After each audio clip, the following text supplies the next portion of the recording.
ലോകം സമാധാനത്തിൻ്റെ വഴിയിലേക്ക്. ഇസ്രായേൽ ഹമാസ് വെടിനിർത്തൽ കരാർ പ്രാബല്യത്തിൽ വന്നിരിക്കുന്നു. അമേരിക്കൻ പ്രസിഡന്റായി ഡൊണാൾഡ് ട്രംപ് ചാർജ് എടുക്കുന്നതിന് മുമ്പ് പ്രശ്നങ്ങൾ പരിഹരിക്കണമെന്ന അദ്ദേഹത്തിൻ്റെ ഒരു നിശ്ചയദാർഢ്യത്തിൻ്റെ വിജയം കൂടിയാണിത്. കഴിഞ്ഞ 15 മാസങ്ങളായി ഹമാസും ഇസ്രായേലും തമ്മിൽ നടന്ന യുദ്ധം, ആ യുദ്ധം ഹമാസും ഇസ്രായേലും തമ്മിലുള്ള യുദ്ധം മാത്രമായിരുന്നില്ല. ലെബനിലെ ഹിസ്ബുള്ളയ്ക്ക് നേരെയുള്ള യുദ്ധം, യമനിലെ ഹൂതികൾക്ക് നേരെയുള്ള യുദ്ധം, ഇറാനിൽ തിരിച്ചുമുള്ള ആക്രമണങ്ങൾ. കേരളത്തിൻ്റെ പകുതി വലിപ്പവും 1/3 ജനസംഖ്യയുമുള്ള ഇസ്രായേൽ എന്നൊരു കുഞ്ഞൻ രാഷ്ട്രം തനിക്ക് ചുറ്റുമുള്ള എതിരാളികളോട് പട്ടപ്പൊരുതി നിൽക്കുന്നൊരു കാഴ്ചയുണ്ട്. സത്യത്തിൽ ഈ യുദ്ധം അവസാനിക്കുമ്പോൾ ഏറ്റവും ആശ്വസിക്കേണ്ടത് ഗസയിലെ ജനങ്ങളാണ്. 25 ലക്ഷം ജനസംഖ്യയുള്ള ഗസയിൽ, ആ ജനസംഖ്യയിൽ 10 ലക്ഷം പേർ ഇന്ന് പ്രവാസത്തിലാണ്. അഭയാർത്ഥികളായി ലോകത്തിൻ്റെ വിവിധ ഭാഗങ്ങളിലേക്ക് അവർ കുടിയേറുന്നൊരവസ്ഥയുണ്ടായി. ഗസ എന്നത് ഇന്നൊരു കൽക്കൂമ്പാരമാണ്. അടിസ്ഥാന സൗകര്യങ്ങളൊന്നുമില്ലാത്ത, വൈദ്യുതിയോ വെള്ളമോ ആവശ്യത്തിന് മരുന്നുകളോ ഇല്ലാതെ UN ഉൾപ്പെടെയുള്ള സന്നദ്ധ സംഘടനകളുടെ റൊട്ടിക്കായി ക്യൂ നിൽക്കുന്ന ദരിദ്രമായൊരു ജനത. അവരെ ആ വഴിക്കെത്തിച്ചത് ഹമാസാണ്.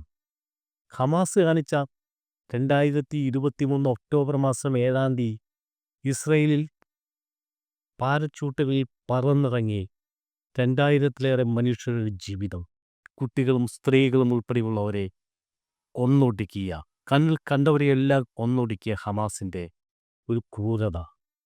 ഗസയിലെ കശാപ്പുകാരെന്ന് വിളിക്കുന്ന യാഹ്യ സിൽവറിൻ്റെ ഒരു വലിയ തെറ്റ്. ആ വലിയ തെറ്റിന് ഗസ നിവാസികൾ നൽകേണ്ട വിലയാണ് ഇന്ന് കാണുന്നത്.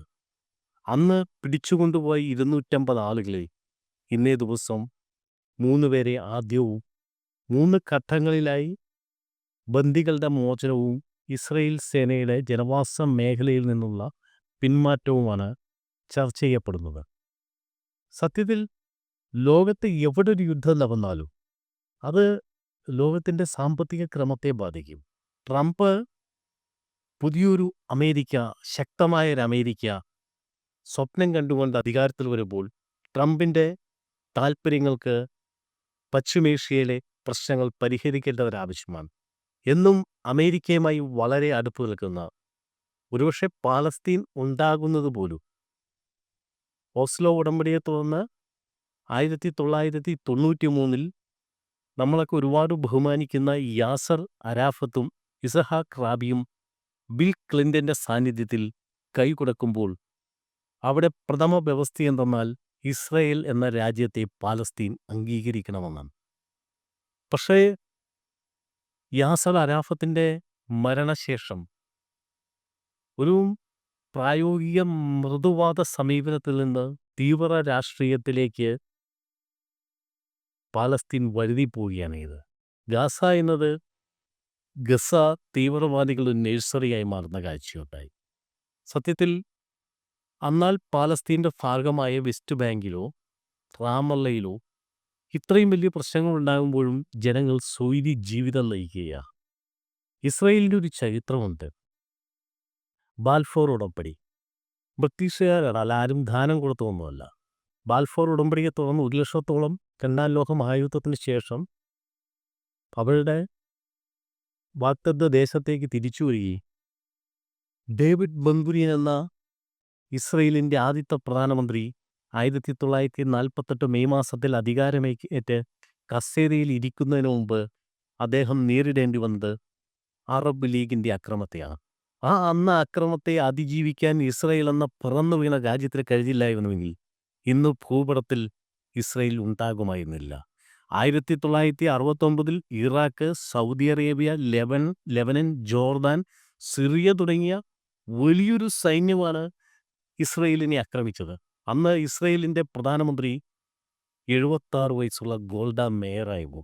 പക്ഷേ 76 വയസ്സുള്ള ഗോൾഡ മേയറിൻ്റെ യുദ്ധകാല സർക്കാരിൻ്റെ തിരിച്ചടി എന്ന് പറഞ്ഞാൽ ഇന്ന് ഇസ്രയേലിൻ്റെ കയ്യിലിരിക്കുന്ന ഇറക്കിയൊക്കെ സിറിയ പറയുന്ന ഞങ്ങളുടെ ഗോലാലൻ കുന്നുകൾ, ബൈബിളിലൊക്കെ പറയുന്ന ആ പ്രദേശമൊക്കെ അന്ന് ഇസ്രയേൽ പിടിച്ചെടുത്ത സ്ഥലം ഇനി തിരിച്ചു കിട്ടുമെന്ന് ആരും പ്രതീക്ഷിക്കണ്ട.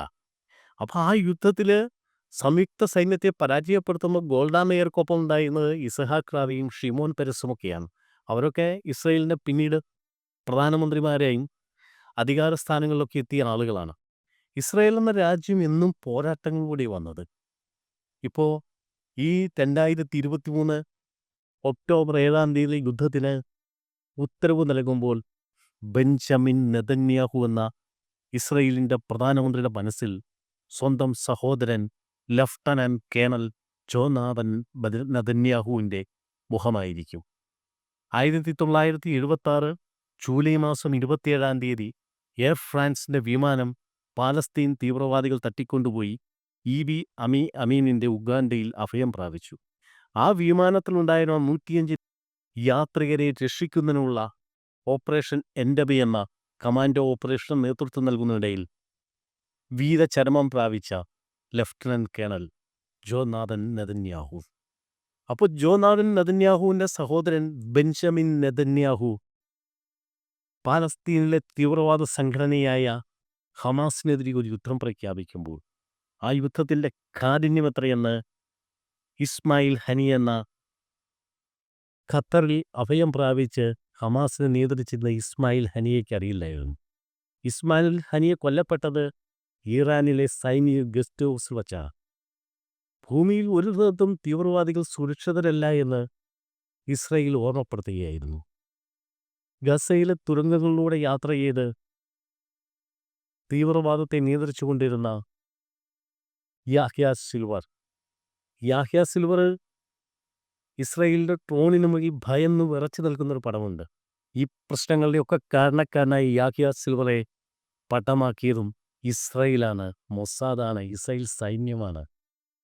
ഇസ്രയേലിനെ വെല്ലുവിളിച്ചുകൊണ്ട് ലെബനിൽ നിന്ന് ഹിസ്ബുള്ളയുടെ നേതാവ് നസറുള്ള 7 നില ബിൽഡിങ്ങിൻ്റെ താഴെ ബങ്കറിൽ ഉന്നതാധികാര യോഗം ചേരുമ്പോഴാണ് മിസൈൽ ആക്രമണത്തിൽ കൊല്ലപ്പെടുന്നത്. അപ്പോൾ തങ്ങളുടെ ടാർഗറ്റുകളെയൊക്കെ ഈ 15 മാസം കൊണ്ട് ഇസ്രയേൽ ഫിനിഷ് ചെയ്തു. ഹിസ്ബുള്ളയ്ക്കായാലും അതുപോലെ ഗസയെ നിയന്ത്രിക്കുന്ന ഹമാസിനായാലും എന്തിന് ഈ അണുബോംബൊക്കെ ഉണ്ടെന്ന് അവകാശപ്പെടുന്ന ഇറാൻ പോലും ഒരു നിമിഷം പകച്ചു നിൽക്കുന്ന അവസ്ഥയുണ്ട്. ഇറാൻ ഇസ്രയേലിലേക്ക് മിസൈലുകൾ അയക്കുന്നു. ആ മിസൈലുകളൊക്കെ ലക്ഷ്യത്തിൽ എത്തിച്ചേരുന്നതിന് മുമ്പ് അയൺ ഡോമുകൾ നിർവീര്യമാക്കുന്നു.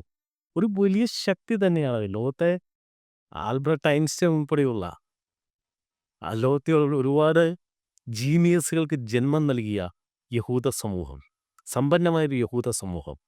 അവർ ലോകത്തൊരു സാമ്പത്തിക ശക്തി, പ്രത്യേകിച്ച് അമേരിക്ക ഉൾപ്പെടെയുള്ള വലിയ സ്വാധീനമുള്ള ഒരു സാമ്പത്തിക ശക്തിയാണ്. അപ്പോൾ ഇവിടെ കേരളത്തിലെ ചില കുറിപ്പ് മാധ്യമങ്ങൾ ഇപ്പോൾ ചർച്ച ചെയ്യുന്നത് ഇസ്രയേൽ പരാജയപ്പെട്ടു. ഇസ്രയേൽ എങ്ങനെയാണ് പരാജയപ്പെട്ടത്? ഇസ്രയേൽ എവിടെയാണ് പരാജയപ്പെട്ടത്? അപ്പോൾ ഈ പരാജയപ്പെട്ടു എന്ന് കേൾക്കുമ്പോൾ സുഖം കിട്ടുന്ന ചില ആളുകൾക്ക് വേണ്ടി ഈ ചാനലുകളുടെയൊക്കെ വിലപ്പെട്ട ഈ അത്താഴ ചർച്ച നിങ്ങൾ എന്തിനു നടത്തുന്നു? സത്യത്തിൽ സമാധാനമാണ് നമുക്ക് വേണ്ടത്. ലോകത്തിന് വേണ്ട സമാധാനമാണ്. ആ സമാധാനത്തിന് നമ്മൾ കൈ കൊടുക്കാനും കൈയടിക്കാനും നമ്മൾ തയ്യാറാണോ? ഇസ്രയേലിലേക്ക് ഹമാസ് കടന്നു കയറി അവരുടെ ജനങ്ങളെ കൊന്നില്ലായിരുന്നെങ്കിൽ ഇന്ന് യുദ്ധമുണ്ടാകുന്നില്ല. ഇസ്രയേലിൻ്റെ കായിക താരങ്ങളെ 1970 മ്യൂണിക് ഒളിമ്പിക്സിൽ വച്ച് പാലസ്തീൻ തീവ്രവാദികൾ കൂട്ടക്കൊല ചെയ്തില്ലായിരുന്നെങ്കിൽ അവിടെ അങ്ങനെ ചെയ്തത് എത്രമാത്രം ക്രൂരമാണ്. അപ്പോൾ എല്ലാ കുറ്റവും ഇസ്രയേലിൻ്റെ തലയിലേക്ക് അടിച്ചേൽപ്പിക്കുമ്പോഴും ഇസ്രയേലിനെ സംബന്ധിച്ച് ഇസ്രയേലിൻ്റെ സുരക്ഷയ്ക്ക് വേണ്ടി ആയുധമെടുക്കേണ്ടത്, അവരുടെ അതിർത്തികൾ സംരക്ഷിക്കേണ്ടത്, അത് നാളെ ഇസ്രയേലായാലും ഇന്ത്യ ആയാലും അമേരിക്കയായാലും സ്വന്തം രാജ്യത്തിൻ്റെ അതിർത്തികൾ സംരക്ഷിക്കേണ്ടത് അവരുടെ ആവശ്യം. ഇന്ന് സമാധാനത്തിൻ്റെ ഒരു നല്ല വാർത്ത വരുമ്പോൾ തന്നെ ഇസ്രയേലിൻ്റെ പ്രതിരോധ മന്ത്രിയുടെ രാജിവെക്കുന്നുണ്ട്. ഇസ്രയേലിനുള്ളിൽ ഇപ്പോൾ ഒരു ഒത്തുതീർപ്പ് വേണമോ എന്ന് ചിന്തിക്കുന്ന ആളുകളുമുണ്ട്. പക്ഷെ എന്തൊക്കെ തന്നെയായാലും ഹമാസ് എന്ന ഭീകര സംഘടനയെ ഇനി പിന്തുണയ്ക്കാൻ അറബ് രാജ്യങ്ങളും പോലും ധൈര്യപ്പെടില്ല.